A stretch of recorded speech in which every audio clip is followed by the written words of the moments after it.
Hello again, all of you. Welcome back to the Sex and Relationships podcast. As you may know, I'm Clare Prendergast, and I'm here with my friend Aileen Gonzalez. Hello, Aileen. Hi, Claire. Hi, everybody. So today we're going to talk about bliss to blame. We're essentially talking about sexually intimate relationships and that deliciousness of the falling in love, which we're calling bliss. And when everything's just perfect and finishing each other's sentences and we just feel like we've got home and everything's just how it's meant to be in the world.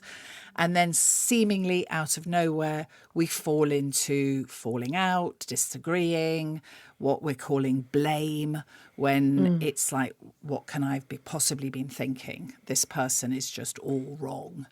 We're going to unpack why bliss happens and what the ingredients and component parts are of bliss. And then we're going to talk about what happens in the blame side. Mm-hmm. And then we're going to talk about what can we do about it. You know, we're going to give you lots and lots of strategies for what to do about it. That sounds great. Okay, so I think we should start with bliss.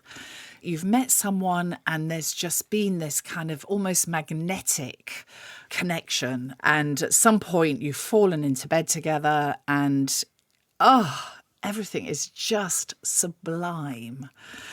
Let's talk about that. Well, I think it's so interesting. You know, I was just talking to a friend this weekend who had that experience of bliss. And it was this kind of whirlwind, just meeting an online date, not expecting anything. And this incredible chemistry thing happened where they were absolutely magnetically drawn to each other. And they had this incredible weekend. And, you know, the way they described it on the phone to me yesterday, it was just sounded like a holiday romance sort of level of, this is perfect. Oh, my God, should I be with this person forever? I mean, everything's really right. We really matched all our chemistry. You know, we laughed at the same jokes. And I thought, wow, this is so interesting that we're talking about this today because it feels so real. I don't know if it is real. I know for myself, I've had experiences like that. And now, in hindsight, I see it as delusion. So you're speaking about when it is a delusion and it isn't actually the beginning of the rest of your life. Because there are many, many, many occasions where this happens, you fall into bliss and it is the beginning of the rest of your life. But you still have to work out a way to get through the blame phase. But we'll speak about that in a bit. But for now, yes, sometimes, maybe often, it is a complete illusion. And your friend, you say they had this incredible weekend. Was it all over by Monday? Well, no, this is the thing, is trying to see, can we hold on to it? Because then logistics come in, don't they, in terms of where you live, where I live, can we make this work? So after one weekend, they're talking about where to live. Well, yeah, it's exactly. Sensible things like, let's take this slowly, let's get to know each other, let's see how we do in the supermarket, let's see how we do in terms of, our hygiene levels. Oh my gosh, yeah. There's so much to discover about somebody before you decide to move in together. But yes, in the bliss phase, why wouldn't we move in together now? I mean, you hear stories where, people, have a date, fall into bed, and that's it. They never go back to their own home. We've been together ever since.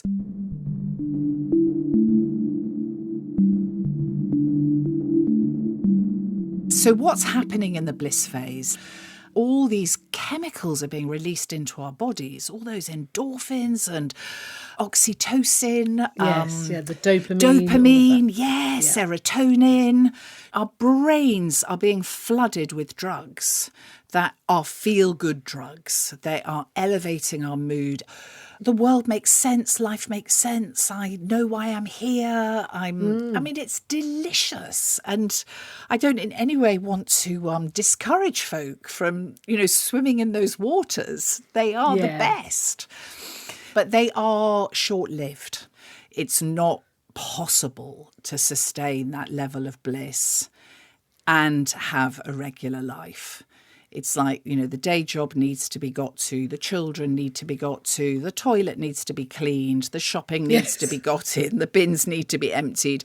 Do you know, these are not blissful activities, but they are part of living a full life and they need to be attended to. Well, it's interesting at the moment because I've just come back from holiday with my partner, and the holiday felt bliss. We're in our own bubble. Right. We don't have to deal with any of those things at all. And I think that's something that feels like the bliss stage, where it's the two of us against the world. Yes. And I think when you first fall for someone, you construct your life so you don't have to do any of those things. You can get into quite a lot of trouble by not working. I mean, I've definitely done that, kind of just not doing the everyday life, but saying, no, now I've found this person. Everything's perfect, and I don't want to break that bubble. Yes, it's interesting you're referencing holiday. If a holiday is particularly delicious and perfect, the homecoming, it can be a real kind of catapult into all the sort of difficulties of life, and it can be quite easy to get quite depressed after a holiday. And that is as much of an illusion as the deliciousness of bliss. It's like, no, my pendulum has just swung into the opposite, but I will settle in a middle place at some point where I remember that, what we've got is really great and I love you and actually my life is okay. And so it's chemistry. It's, it gives you this, in the bliss phase, there's this sense of being complete. Yes. It's like the bits of me that were missing are now filled by this union. It's like now I'm whole. And we might not use the language I was broken and now I'm healed, but experientially it can feel like that. Yeah, and that's what is blissful about it and why you don't want to give it up. You don't like it when suddenly the little chinks start to happen. You're trying to just go, no, let's just stay whole, let's stay whole. I mean, and I think in some ways, I know my experience, my gosh, I only actually experienced the bliss phase truly, not delusionally, in the relationship I am in now. So rather wonderfully at the age I am now, I feel I have found someone that it really does feel like this description that you're saying and that friends have always talked about. And I have pretended is sort of happening in various ways, very intellectually, trying to make it like that. But now experiencing what I'm experiencing now, I see the difference. Ooh. I feel the difference. Oh, how yummy, how yummy. Yeah, it is yummy. And I think it's important to say, even when it happened when you were younger, and we're now calling it an illusion or delusional, it wasn't an intellectual thing. I think it's really important to get it is an experiential, bodily. It happens. It's and that's why it's so hard to deconstruct and unpack, because it's so visceral, this sense of bliss. Society tells us we're looking for this bliss stage. It's the end of the film, isn't it? They reached bliss. Yes. Yes. Every romantic comedy ends with, oh, finally. We think the struggle is the getting together, but actually that's then the end of the film. Yes. But absolutely the start of the relationship. It's the beginning. It's absolutely the beginning. And I think, quite often, Janet and I spoke about this in the last series, clients come into our counselling room because they've watched the movies and they sit down and say, we want to feel like we did at the beginning. And it's just like, well, that is not possible, because what happened in the beginning is about the beginning. Exactly. And it's the ingredients that allow us to take the risk to move into an intimate relationship. And I think sex, it's funny, we haven't sort of said it, but sex is a classic reason for that immediate connection, chemistry thing. Yes. When you phone your friend, you go, but oh my God, the sex. It's like nothing I've ever experienced, He really understood me. They really got me, And that's really compelling. Very compelling, yes. Yes, and I think there's the desire and arousal component of sex, of fancying the other person and experiencing them fancying you, which is so delicious. But emotionally, what makes sex so problematic when things get difficult down the line is we're not in the habit of taking our clothes off. In all of our relationships in life, we keep our clothes on. But with this encounter, we tend to take them off. We have skin-on-skin contact. And of course, emotionally, that takes us back to being newborns. And the vulnerability we experience as newborns, we've come out of our mother's bodies, we're in this terrifying world. And if we're lucky, our mothers take us onto her body and we have that skin on skin. And if we're lucky, she comforts us and consoles us and reassures us. And we have this visceral, bodily, Yeah, I'm feeling it now. I'm safe. And then when, as adults, when we have this attraction to another and then we fall into bed and it's just wonderful, those feelings, but they're non-verbal feelings because we couldn't speak when we were newborns. We couldn't intellectualize when we were newborns. We don't make sense of this, but we re-experience it if we have a wonderful, wonderful, wonderful sexual encounter. But then when they prove to not be what we thought they were, the pain of disappointment is multiplied and amplified because we had this incredible connection at the beginning.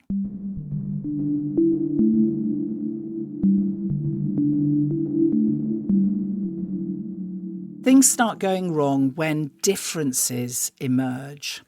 So if I loop back to when we were talking about that magnetic attraction, if you think about it, what makes a magnet zip together is their opposite force fields. It's their difference that allows the magnet to meet, to connect. So everything that led to that attraction is what then becomes the problem in the blame phase. It's the fact that you're different to me that is so exasperating and so annoying. Why can't you be more like me? Yes. So that I do know that. Do you know that? So the difference is, let me just churn some out. It can be things like one of you might be a saver and one of you might be a spender. Or one of you might be a talker, one of you might be a reflector. That's me. Is that you? Which one are you? Which one do you think? Massive talker, especially watching films. So with in an intimate partnership, then you will probably always attract reflectors because you complement each other. So for the reflector, it's great to have you jabber, jabber, jabber. But, fast forward 6 months, 12 months, 2 years, it's like, Aileen, can you stop talking? Yeah. Or for you, it's like to the reflector, can you start talking? An initiator or a responder. Do amount of times I hear, I always initiate, I'm always the initiator. And it's kind of like, okay. Tidy and messy. Which one are you? Yeah, I think I'm very tidy. Okay. But I think I'd be thought of as messy. But yeah, it's interesting because also if you don't know which thing you are, I mean, so much of this is about knowing yourself and allowing that difference, I suppose.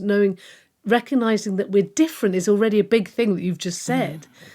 Because I think sometimes we can merge into thinking, if we're the same, then this relationship's going to work. Yes. I think that's what I've done in my life.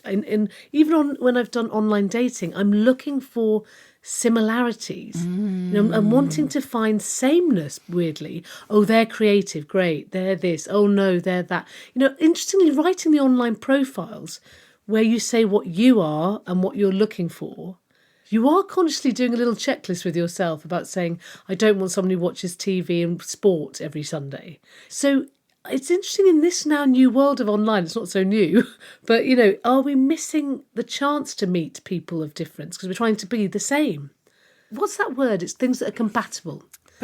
So compatible is different than the same, isn't it? Yes. Same. So it's like however much you seek sameness, in order to have chemistry, you need to have difference. You will not have chemistry if you find a carbon cutout of yourself. That sexual attraction, that fire, not fire, what's the spark? The spark that leads to the connectivity between you requires difference.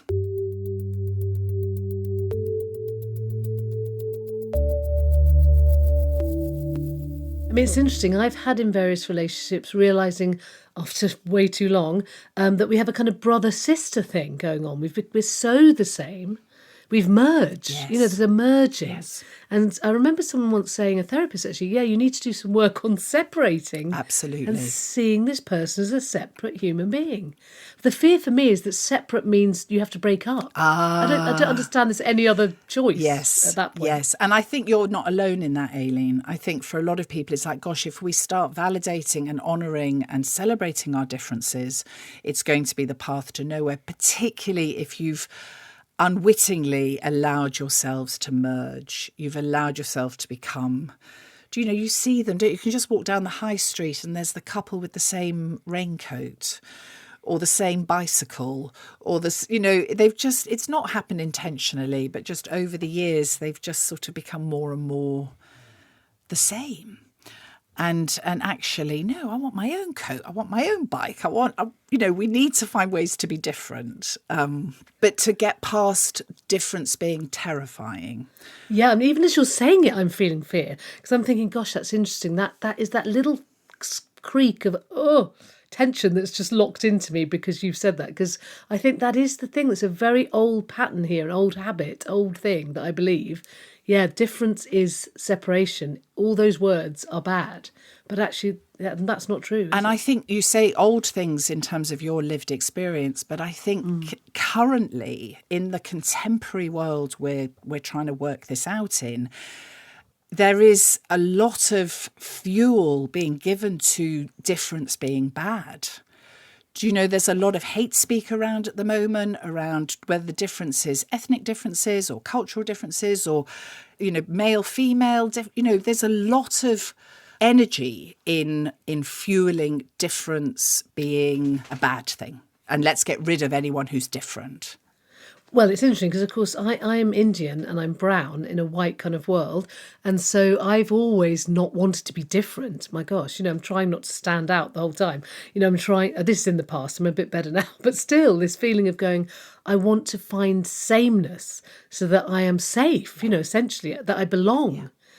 Yeah. It's interesting, though, because, I'm just trying to think if that's true. Yeah, I've never gone out with someone of the same colour as me or from the same country. Interesting. Yes, so I suppose just to kind of reassure you and folk listening, that's that sort of flutter of fear that you're noticing makes total sense. Intimate relationships are scary things. They're worth it, but it's going into that level of vulnerability where I'm not the same as you. And that is okay. And together we're going to create a container where our differences are valued and honoured is obviously the end point in a healthy partnership.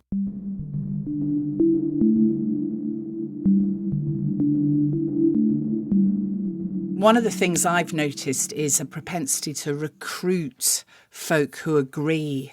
So, would you believe it? He did this or she did that or he did that. Oh my gosh, yes. And then getting a team of going, oh, they didn't. That's terrible. So in terms of fueling the blame and deepening the gulf between you, getting people on your team against your partner. Absolutely. And I didn't think I was doing that, how you've described that, but absolutely I was doing that. Because you think you're confiding and offloading with a friend. Mm-hmm. But my goodness, when the friend backs up that theory, you just run with it. If there's 3 girlfriends or 3 boyfriends, I had girlfriends, we sat around together, that's just like some sort of nightmare. And so then you go back into the relationship, again, not talking, not discussing it with them. I've solved it with my friends and realised I was right. Yes. So then I'm happy. Yes. They're still wrong, but I'm not discussing it with them at all. But now I feel moral high ground that I'm right now in this whole dynamic. Yes. Yeah, very dangerous that. Yeah. So my position on the bins or my position on how often we eat chicken in a week or my position on whose turn it is to clean the bathroom. It's like I've got all these girlfriends who are on board going, you're right, they're wrong. You're right. Yes. And I even would speak to male friends. I'm going to go and get another perspective. Yes. But I absolutely want me to be validated. Yes. And, it's disastrous. I mean, friends are vital in this whole setup. The people around you, in how, a friend that actually maybe asks you some questions about the situation. So Is again, a very different yes, frame. exactly. So at this stage, the blame phase is fueled by us recruiting people who will agree with us. Friends and family members, they're not people who'll challenge us, who'll go, hang on a minute. They're people who go, oh, you're right, you're right. And the righteousness then can lead us into resentment. And then you mentioned the moral high ground. We're absolutely puffed up. I mean, that's often another sort of state where I have people come into the room with me, and it might have run for years of this rupture. Really? Yeah, it gets entrenched, really. It gets entrenched and it gets backed up and you don't shift from it. You know, it's funny because the blame phase for me is I know when things are not great when I start rolling my eyes. Oh my gosh, when I roll my eyes, I think, oh, hello. Because, I think it's because something, I'm only aware of it now. I've done it for years without realising how significant it is. But, just little digs, a little bit of undermining, at dinner parties now, publicly undermining. Oh, he's always doing that. Oh, yeah, no. Do you mean all that stuff is hugely undermining, actually, or disrespectful of the person that you supposedly love? Yeah. And quite often you're complaining about all the things that in that bliss phase were the things that made you feel whole.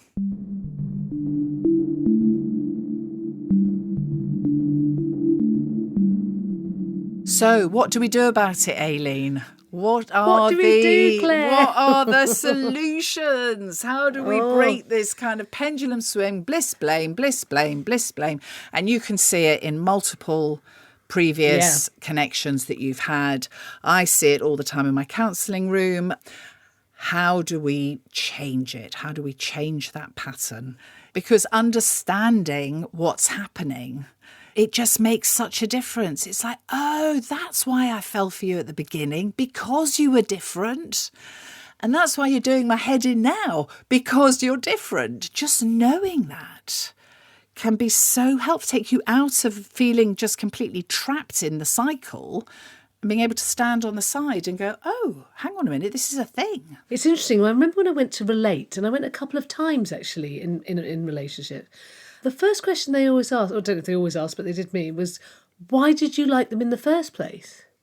And it's such an interesting moment. It pulled me up short both times because you name the thing you haven't named for years with this person. And it's a very softening moment, really. Your heart kind of opens again. You realise you've got quite a long list, actually, of things. And that was useful. And I remember thinking, that's interesting. How do you get so disconnected from that initial thing? Yeah. What did I like about you in the beginning? That's lovely. And I think investing in deconstructing what's happening, like we've been doing, just looking at us. What is going on here? What were the component parts in the bliss phase? What are the component parts now in the blame phase? Am I recruiting friends and family to shore me up? What did I fall for when I first met you? Was it, the fact that you could make me laugh, and now every time you try and crack a joke, I want to swipe you one. And it's kind of like, oh, that's me that's changed. You're still just the person I fell for. You're still the comedian. I'm just no longer in the mood for laughing. The word you keep saying, which I think is really helpful, is phase. Because you're saying it's the bliss phase, then it's the blame phase. And phase means it can move. Absolutely. Absolutely. And that had never occurred to me, to look at it as an actual... we talk about phases of growing up with children, or phases of this, or... It's a process we're in, and I never see it as a process. I think the bliss phase, I think I'm trying to find the perfect relationship. Yes. So now I've got, I found it now. Yes. Because the bliss phase is saying, I found it. But without the word phase, I guess you're saying I found it and this is going to be it forever. Yes, literally, like in the movies. Yeah, like in the movies. And then when it goes wrong, I have to get it back to that moment. Yes. And of course, that is utterly impossible. As you said, life's moved on, things are moving along all the time. You're changing, they're changing. But if you see things as phases, then you're moving through something. Yes. Yeah, it's very interesting. And the thing about the bliss phase is it's not that it won't happen again. It just, what won't happen is it won't be like it was the first time. So many long-term couples, Esther Perel has this lovely observation, which is that, the healthiest long-term partnerships, there are many different marriages within the one marriage. Lovely. And she talks about how, the marriage you have in your 20s is not the same in your 30s, 40s, 50s, because we change. And therefore our relationships need to change as well. So it's not uncommon for a couple to have a phase of bliss at the beginning, which allows them to come together. Yes. And then go through some tricky times. Maybe they have a child that's poorly, or maybe one of them gets poorly, or they lose a job, or they lose their home. They have some really gnarly times, and maybe they get a bit disconnected, but then they find their way back to each other, and they can have another bliss phase that will be entirely different to the one they had at the beginning, but it will still be blissful. There will still be oxytocin and serotonin and just delight in each other and just open-hearted yumminess, but a different flavour to the first time. Exactly, because now it's enriched with the journey that you've been on, the struggles that you've gone through. Struggle is the strongest bonding thing for people, if we allow it to become that and know there's a way, it's something, the struggling time will end. I remember someone once saying to me, are you sure it's not just a bad phase you're going through, and that at some point you'll look back and go, oh gosh, do you remember that phase we went through, that time when we were really fighting? And that's interesting as well. As you say, the blame phase is definitely not going to last forever either. But I think you have to get involved with trying to help that, probably. Well, that's it. I mean, it's the whole thing is about taking action. Yes. It's recognising I'm in this, the blame phase, and what am I going to do about it?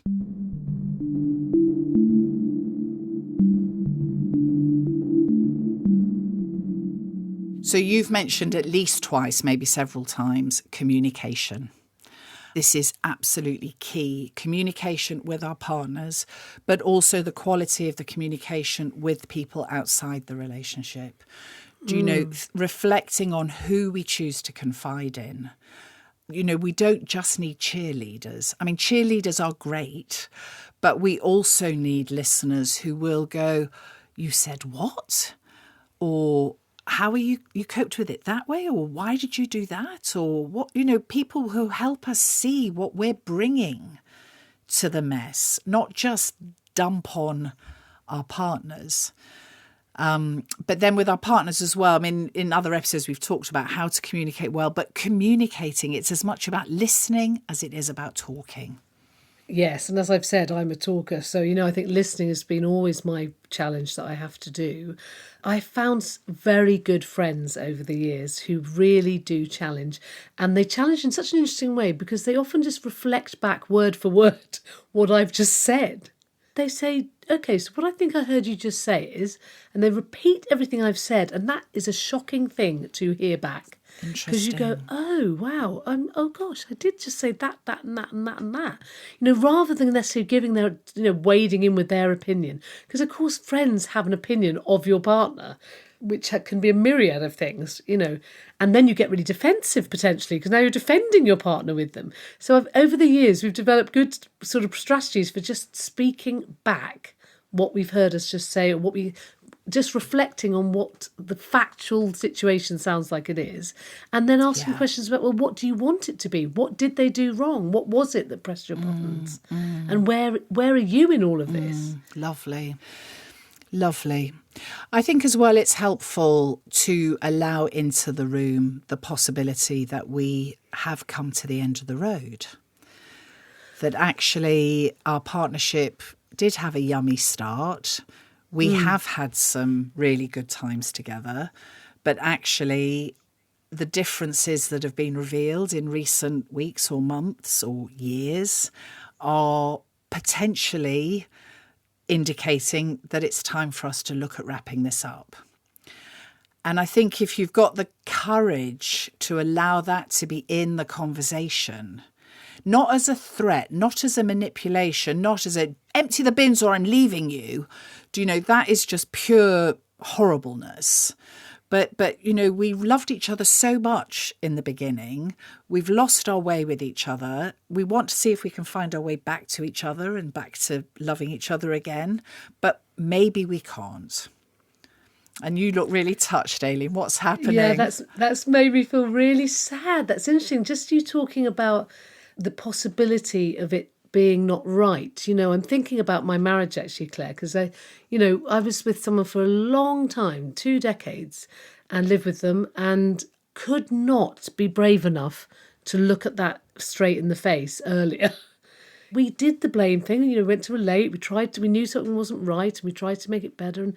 But actually we didn't allow, I don't think, the possibility that it could end. Because that feels too big a thing, especially when you're married. I cannot imagine if you have children.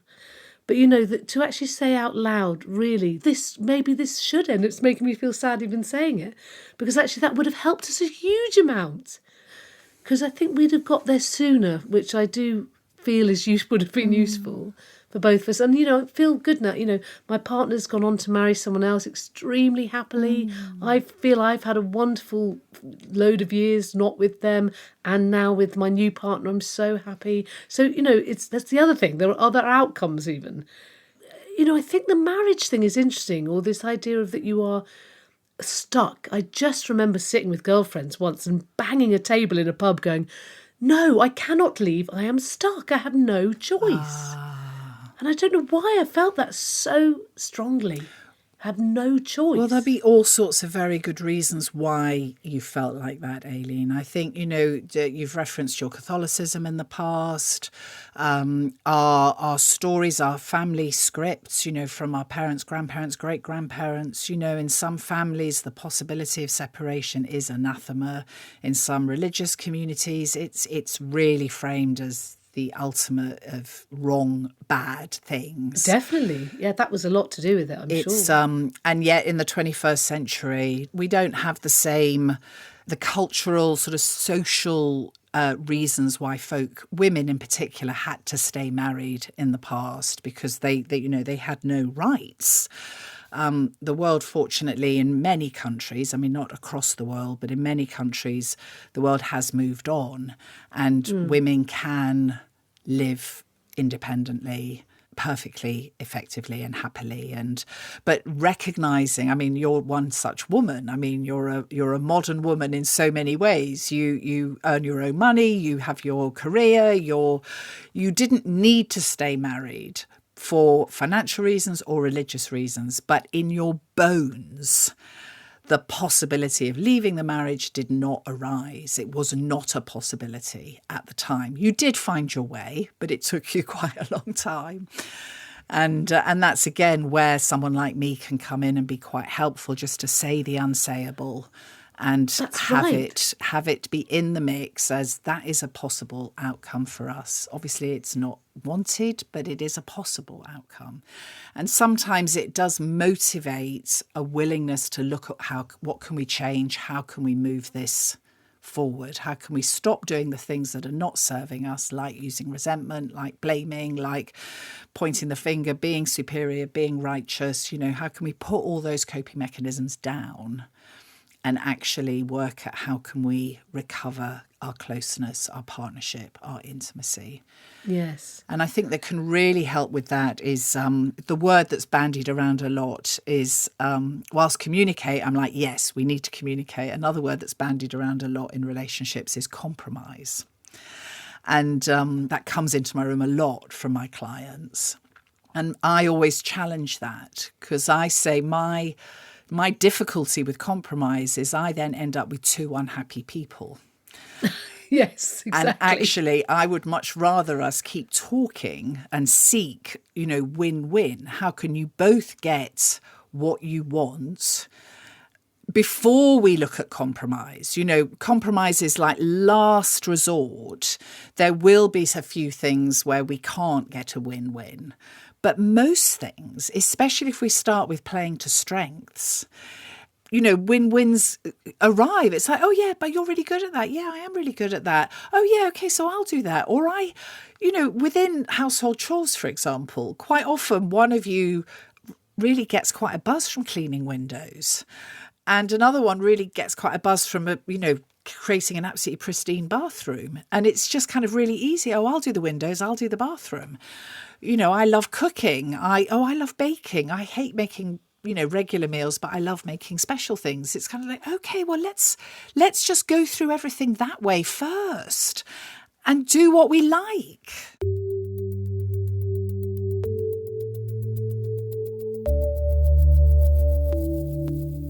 I think being honest is a big thing, actually. You know, we talk about communication, but what about honest communication? Because I know definitely I really did not say properly things in past relationships, you know, just of saying, no, I don't want to do that. That's an impossible phrase for me to say, you know, and I'm getting better at it. But I'm just going to see what happens if I say I don't want to do that, or actually I do want to get an Uber, I don't want to walk, or that. Those feel like such big things. But you said earlier, Aileen, that you know about yourself that you are a massive pleaser. Yes, and so for pleasers, pleasing is a safety behaviour. It's the way we found of going through the world. And you talked about the colour of your skin and how, you know, there's genuine risks around walking in certain spaces with brown skin. And so you've learnt ways to stay safe, and it's turned into pleasing across the board. Yeah. So it's like, I know this about myself. I'm not going to fix that by beating up myself. It's like I need to show compassion. Of course I do pleasing. Of course, you know, and be kind. But I want to try and do less of it. And so with the honesty thing, I think with pleasers, because pleasing often has come from a trauma history, it is a safety behaviour. It's often completely unconscious. And I'm saying, yes, please, to a cup of tea. I don't drink tea, but I'm being polite because I'm in an environment where people drink tea, and it's like, yes, please. And, you know, to say no, thank you, it's like, it's a huge deal. But yeah, I think sometimes we're as honest as we can be in the moment. It's like, you know, I look back in the past and I thought I was being honest. You know, hindsight is a cruel thing. Yes. You know, we can see that wasn't honest, but at the time, it was the best I had. So, you know, it's growing our awakening to pleasing behaviours and resentment behaviours, with an understanding that we're going to fall back into it because it's how we've got to this moment. I've got these behaviours. I know they're not useful, but and I want to stop doing them. And I'm going to have an agreement with you that I won't. But then when I do, I'll try and put my hand up and say, I've been judging you, or I've been superior, or I'm saying you're wrong and I'm right. Yes, that's interesting. Yeah. In a kind of less stressful moment, you know, when there's some space that you just then, that's really interesting. Yeah. And just sort of admitting stuff to yourself. I know always at the end of a relationship, when you talk to your friends, you then unpick it all and you sort of, and I think, why didn't we just do that at the time? Why didn't, you know, so we used to have a thing, especially on first dates, on online dating, but also later along the line in the relationship, of just going, is there anything you wished you'd said? Which is interesting. Just that question is really interesting. Is there anything that you wished you'd done? Is there anything that you did that you didn't want to do, that you'd said that you didn't want to say? Then you get to go, why? And can I risk it? Can I risk just saying this has annoyed me? Or interestingly, at the moment, I mean, it's a sort of, you know, I've read loads of things and I've watched loads of podcasts and sort of things about relationships over the 10 years or so.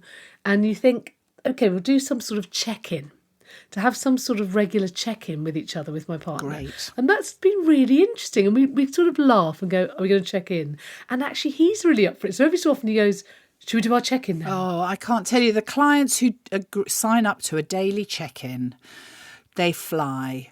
And the clients who are like, oh, no, I didn't want to, you know, their sort of progress is much slower. How do you suggest a daily check-in? I mean, we think like kind of weekly or monthly or something, but yeah.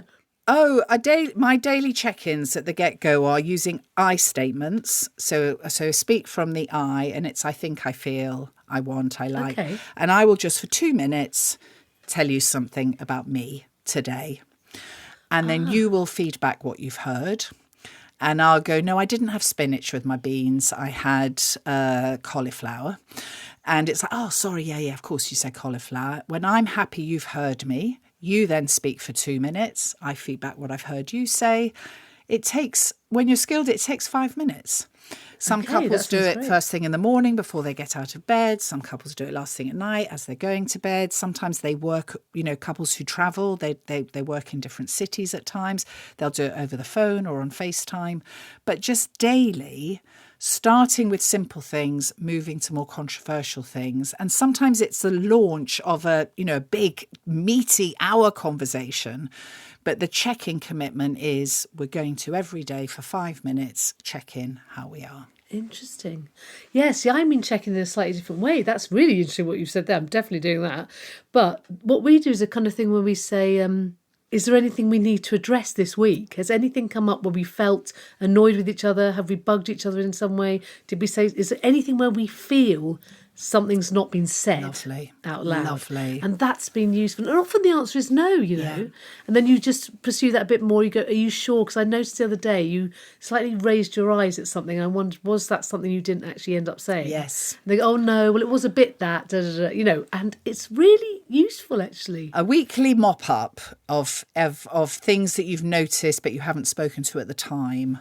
Literally but that. Want to check in about. Beautiful. Love it. Really good practice. Really good practice.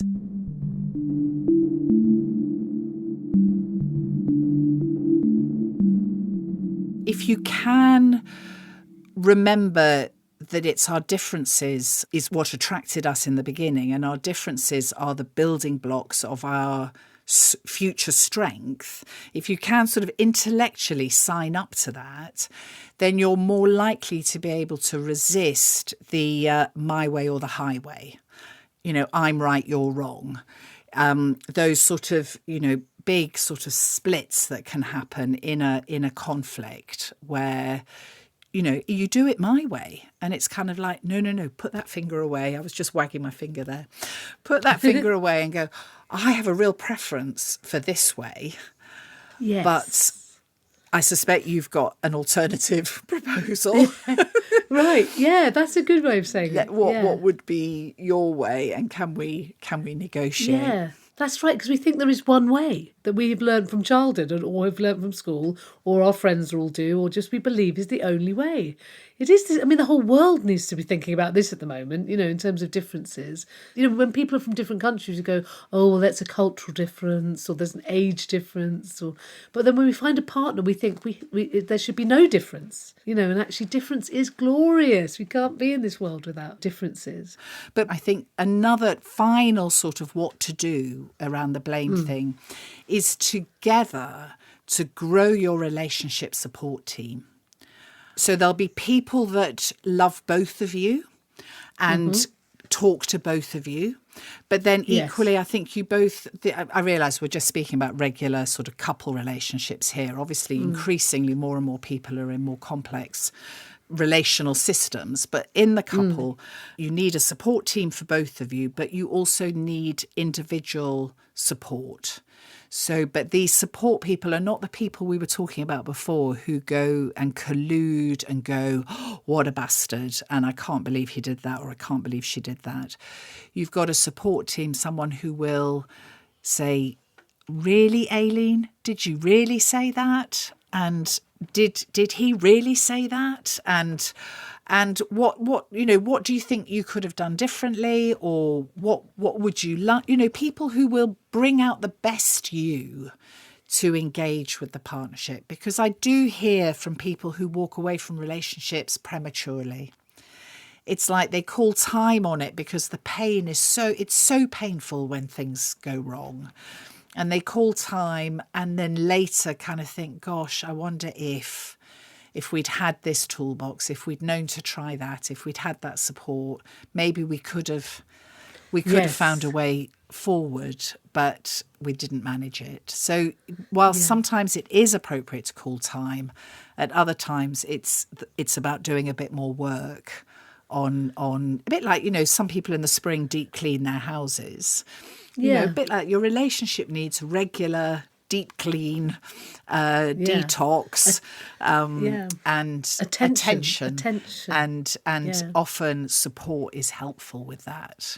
Yeah, I think, whenever I hear friends talking about wanting to break up and things, we always get to the point of going, well, have you reached out to get some professional help? And sometimes one partner wants to do that and the other one doesn't. And that feels like a real stumbling block because then there's this terrible feeling of, because I always think when I'm talking to them, if only they could just go and talk to someone. Yeah, or they get in my room. Sometimes one of them's been asking for years. Yes. And then when they say, that's it, I'm done, then the partner says, can we go and talk to someone? And really, there's not a lot I can do because the person who's called time is done. Do you know, if only the other person had been more receptive earlier. I do think, yes, if you are the kind of listener who would be open to talking to a professional, I can't stress enough that the value in doing that sooner rather than later. Because the behaviours we were speaking about in the blame phase, they can become so entrenched. And behaviour change when something's been a habit for a long, long time is much harder than behaviour change for something that you've only been doing for a few weeks or months. Well, I would definitely attest to that because, at the end of that 20 years, I came out of that relationship and realised so many parts of me had disappeared, had been submerged, had been suppressed. And that was not a horrendous relationship by any stretch. I'm very good friends with my ex-husband, and that's so... you lose parts of yourself because you're entrenched in just this new way of being that you're now just living in. And when it ends, you go, whoa, as this other creature emerges. And you go, wait a minute. I'm not to blame, but, I have some part in that, why that happened. Oh, Aileen, I think that's such a lovely place for us to end today. Because there's yes, if it is bliss to blame to separation, there will be all these wondrous discoveries and parts of yourself and parts of others to be found, and there will be life afterwards. And if your path is bliss to blame, back to bliss to blame, to bliss to blame, to bliss, within one partnership, hats off to you. Well done for doing the work. Well done for staying open to the fact that there will be life for us after this gritty phase. This is just a tricky time and it will pass if we do our work. The work is the point, Claire, the work. And whether it's reading, listening, talking, writing, anything, but consciously doing the work, which I have to say I definitely personally have done since the end of my marriage. Nice going. And that has helped me in all the subsequent relationships. So, and actually on that, the beauty of the work is even if the work leads to the two of you deciding to separate, that work has still got value for your next relationship. Definitely. Because without the work, we can leave, start again, leave, start again, leave, start again, but just repeat the same relationship with a different actor. We're going to need to leave it there, Aileen. If you'd like to read about this, you'll find blogs on our website, thesexandrelationshipspodcast.com. You can follow us on social media, and thanks for listening. Thank you, Aileen. Thanks Claire. Bye. Bye.